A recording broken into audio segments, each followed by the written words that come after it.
अस्सलाम वालेकुम स्टूडेंट्स, मैं हूं आपका इंस्ट्रक्टर आतिफ नसीम और यह है आपका YouTube channel science made sensible. आज के लेक्चर में हमने स्केलर्स के ऑपरेशंस के रूल्स पढ़ने हैं। हमने ये डिस्कस करना है कि स्केलर्स को किस तरह ऐड, सब्ट्रैक्ट, मल्टीप्लाई और डिवाइड किया जा सकता है, और अगर हम ये ऑपरेशन करते हैं स्केलर्स पर तो क्या जो रिजल्ट होगा वो भी एक स्केलर क्वांटिटी होगी या नहीं होगी। तो rules of operations in scalar quantities को स्टार्ट करते हैं। सबसे पहले एडिशन सब्ट्रैक्शन रूल्स को डिस्कस करते हैं। स्टूडेंट्स याद रखें कि आपके साथ जो सब्ट्रैक्शन है it is also a special case of addition, ठीक है।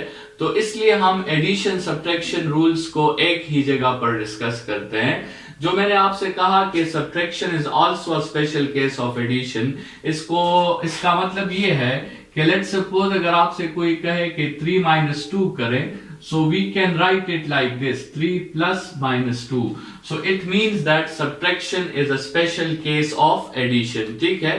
तो इसलिए एडिशन और सब्ट्रैक्शन के रूल्स को हम कंबाइनली डिस्कस करेंगे। अच्छा, सबसे पहले हम ये डिस्कस करेंगे कि क्या हम दो स्केलर क्वांटिटीज को ऐड कर भी सकते हैं या नहीं कर सकते। जिस तरह अलजबरा में आपको पता है कि आप x को x के साथ ऐड कर सकते हैं, y को y के साथ ऐड कर सकते हैं, x स्क्वायर को x स्क्वायर के साथ ऐड कर सकते हैं, लेकिन आप x को y के साथ ऐड नहीं कर सकते, ठीक है। तो अलजबरा में भी आपके साथ एक रूल है कि जब तक बेसिस सेम नहीं होते आप एडिशन नहीं कर सकते, और अगर बेसिस सेम हो तो आप एडिशन कर सकते हैं। इसी तरह हमें यहां भी चेक करना होगा कि क्या हम किसी दो स्केलर क्वांटिटीज को ऐड या सब्ट्रैक्ट कर सकते हैं या नहीं कर सकते। तो इसको हम कहते हैं कंफर्टेबिलिटी। क्या एडिशन या सब्ट्रैक्शन की कंफर्टेबिलिटी मौजूद है, क्या हम ऐसा कर सकते हैं या नहीं कर सकते। तो याद रखें कि एडिशन और सब्ट्रैक्शन के लिए जिन दो स्केलर क्वांटिटीज को आप ऐड करने वाले हैं उनका नेचर जो है वो सेम होना चाहिए।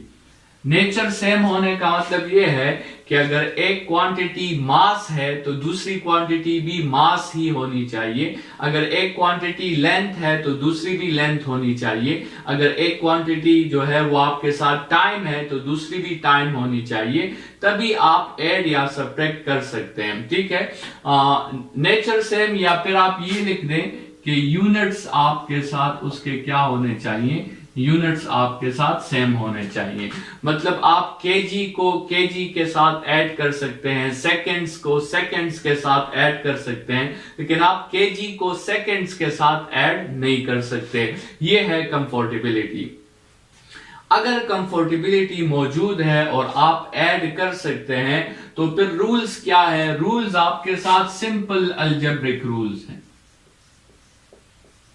जिस तरह आप अलजेब्रा में एडिशन और सब्ट्रैक्शन करते हैं उसी तरह आपने यहां पर भी करना है। लेट्स सपोज आपके साथ 10 kg प्लस 3 kg है तो इसका आंसर आ जाएगा 13 kg, और अगर आपके साथ 10 kg माइनस 3 kg है तो इसका आंसर आपके साथ आ जाएगा 7 kg। तो जिस तरह सिंपल अलजेब्रिक रूल्स हैं उसी तरह आपने इसको ऐड करना है या सब्ट्रैक्ट करना है। ये आपके साथ रूल्स हो गए एडिशन और सब्ट्रैक्शन के।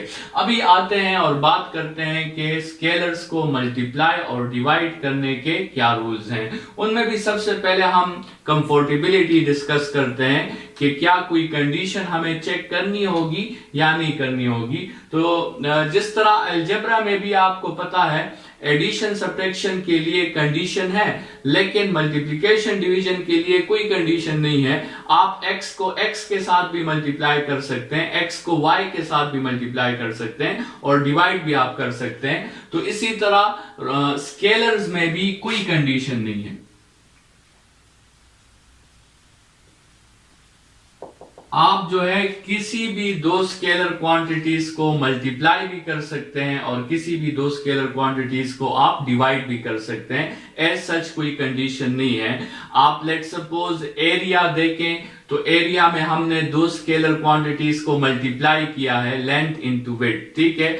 आप जो है स्पीड देखें तो स्पीड में हमने दो स्केलर क्वांटिटीज को डिवाइड किया है, डिस्टेंस और टाइम। तो कोई कंडीशन नहीं है, आप मल्टीप्लाई भी कर सकते हैं, डिवाइड भी कर सकते हैं, तो इसको चेक करने की जरूरत नहीं है। दो स्केलर क्वांटिटीज हैं, आप अपनी मर्जी से इसे मल्टीप्लाई भी कर लें, अपनी मर्जी से आप इसे डिवाइड भी कर लें। रूल्स क्या है? रूल्स आपके साथ सिंपल रूल्स हैं, जिस तरह आप अलजेब्रा में करते हैं मल्टीप्लिकेशन और डिवीजन, वही सिंपल रूल्स के मुताबिक आपने इसे डिवाइड करना है। जैसे आपके साथ लेट सपोज मोमेंटम का फॉर्मूला है P is equal to mv, तो इसमें हमने दो क्वांटिटीज को आपस में मल्टीप्लाई कर लिया है। या आपके साथ स्पीड का फॉर्मूला है डिस्टेंस डिवाइडेड बाय टाइम, इसमें हमने दो क्वांटिटीज को डिवाइड कर दिया है। या आपके साथ एरिया का फॉर्मूला है लेंथ इनटू विड्थ, तो इसमें हमने दो क्वांटिटीज को मल्टीप्लाई कर दिया है। या आपके साथ जो है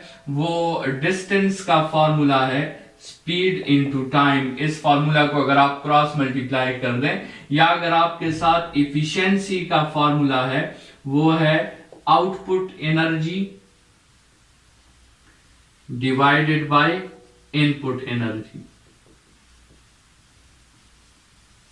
ठीक है, तो ये आपके साथ मल्टीप्लिकेशन और डिवीजन में कोई खास जो है कंडीशन नहीं है, आप हमेशा मल्टीप्लाई और डिवाइड कर सकते हैं। और कैसे करेंगे? सिंपल, जिस तरह आपके साथ मल्टीप्लिकेशन और डिवीजन के रूल्स हैं उसी तरह आप करेंगे। मल्टीप्लिकेशन और डिवीजन के रूल्स अलजेब्रा में क्या है?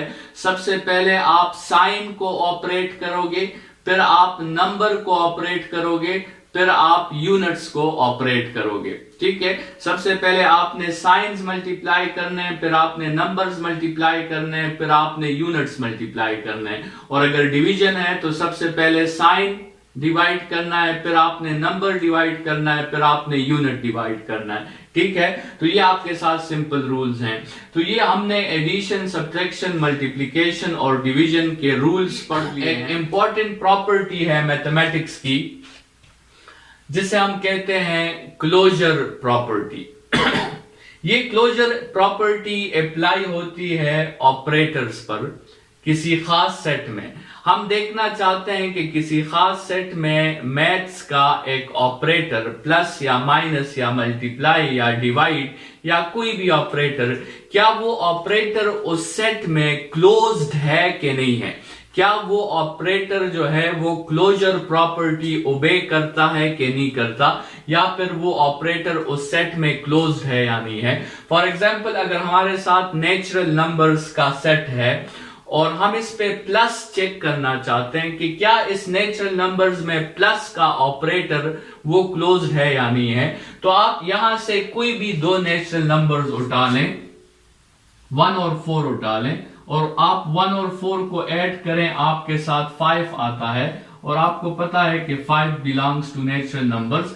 आप कोई भी दो नेचुरल नंबर्स और उठा लें, 5 और 2 7 आता है, 7 बिलोंग्स टू नेचुरल नंबर्स। आप कोई भी दो नेचुरल नंबर्स और उठा लें, 3 + 6 9 आता है, 9 बिलोंग्स टू नेचुरल नंबर्स। इसका मतलब ये हुआ कि किसी भी दो नेचुरल नंबर्स को आप ऐड कर लें, रिजल्ट हमेशा नेचुरल नंबर ही आता है, या रिजल्ट एडिशन का रिजल्ट कभी भी नेचुरल नंबर से बाहर नहीं जा सकता।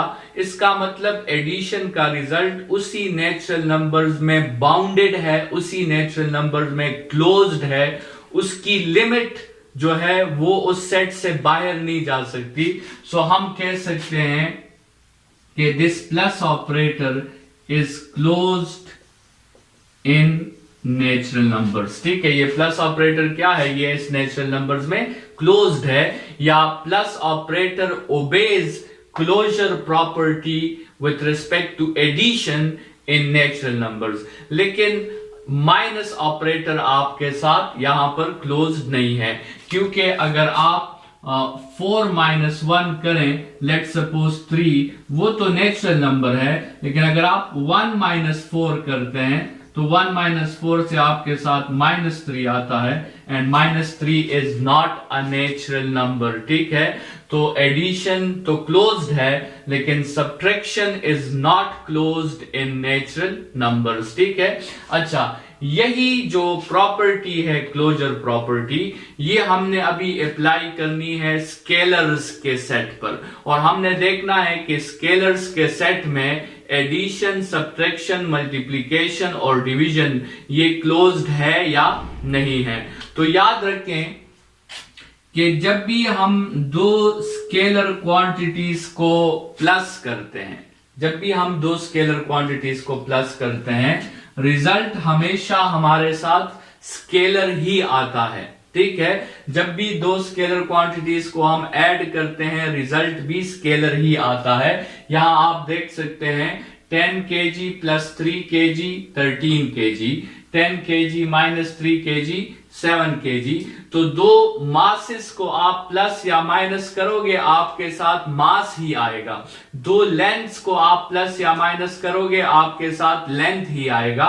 तो दो स्केलर क्वांटिटीज को चाहे आप ऐड करो या दो स्केलर क्वांटिटीज को चाहे आप सब्ट्रैक्ट करो, रिजल्ट हमेशा स्केलर क्वांटिटी ही आता है। इसका मतलब ये हुआ कि subtraction and addition are both closed in scalars. ठीक है, या एडिशन और सब्ट्रैक्शन का रिजल्ट हमेशा स्केलर होता है। इसी तरह अगर आप दो स्केलर क्वांटिटीज को मल्टीप्लाई करो तब भी रिजल्ट आपके साथ स्केलर ही आता है। लेकिन अगर आप दो स्केलर क्वांटिटीज को डिवाइड कर लो तो फिर आपके साथ कभी रिजल्ट स्केलर आता है, लेकिन कभी कभार रिजल्ट स्केलर नहीं आता, बल्कि सिर्फ एक नंबर आता है, उसके साथ यूनिट नहीं होता। ठीक है, जैसे अगर आप स्पीड को देखें तो speed is distance divided by time. तो डिस्टेंस का यूनिट मीटर्स है और टाइम का यूनिट सेकेंड्स है। तो आपके साथ रिजल्ट में यूनिट मौजूद होगा मीटर पर सेकेंड, तो उसे तो हम स्केलर क्वांटिटी कहेंगे। लेकिन अगर हम इफिशिएंसी देखें, efficiency is output energy by input energy. तो आउटपुट एनर्जी भी जाउल्स है, इनपुट एनर्जी भी जाउल्स है। तो वहां जाउल जाउल आपके साथ कैंसल आउट हो जाएंगे और आपके साथ सिर्फ एक नंबर रह जाएगा, जिसमें नंबर तो होगा लेकिन नंबर के साथ यूनिट जो है वो नहीं होगा। तो इसका मतलब ये है कि डिवीजन से कभी कभार स्केलर आता है, कभी कभार सिर्फ एक नंबर आता है। और कब स्केलर आएगा? जब डिवाइडेड क्वांटिटीज सेम नहीं होंगे, उनका नेचर सेम नहीं होगा, तो आपके साथ उसका रिजल्ट स्केलर होगा। लेकिन जिन वैल्यूज को आप डिवाइड कर रहे हैं, जिन स्केलर्स को आप डिवाइड कर रहे हैं, अगर उनका नेचर सेम है और उनके यूनिट सेम है तो फिर वो यूनिट्स कैंसल आउट हो जाएंगे और आपके साथ सिर्फ एक नंबर रिजल्ट में आएगा। तो इसका मतलब ये हुआ कि आपके साथ मल्टीप्लिकेशन इज ऑल्सो क्लोज्ड, लेकिन division is not closed. Division का जवाब हमेशा आपके साथ स्केलर नहीं होता, लेकिन कभी कभार आपके साथ सिंपल एक नंबर भी होता है। तो इस लेक्चर में हमने एडिशन, सब्ट्रैक्शन, मल्टीप्लिकेशन और डिवीजन के रूल्स पढ़े कि किस तरह हम स्केलर्स को आपस में ऐड, मल्टीप्लाई, सब्ट्रैक्ट और डिवाइड कर सकते हैं। साथ में हमने रिजल्ट पे भी बात की कि दो स्केलर्स का एडिशन हमेशा स्केलर होता है, दो स्केलर्स की सब्ट्रैक्शन हमेशा स्केलर होती है, दो स्केलर्स की मल्टीप्लिकेशन हमेशा स्केलर होती है, लेकिन दो स्केलर्स की डिवीजन जो है वो कभी कभार स्केलर होती है, कभी कभार सिर्फ एक नंबर होती है। तो इसका मतलब ये हुआ कि addition, subtraction and multiplications are closed in scalar but division is not closed in scalar. Next lecture में यही प्रोसेस, यही रूल्स हम वेक्टर्स के लिए डिस्कस करेंगे और देखेंगे कि वेक्टर्स को किस तरह ऐड, सब्ट्रैक्ट, मल्टीप्लाई और डिवाइड किया जा सकता है। इस लेक्चर के लिए इतना ही। Thank you students.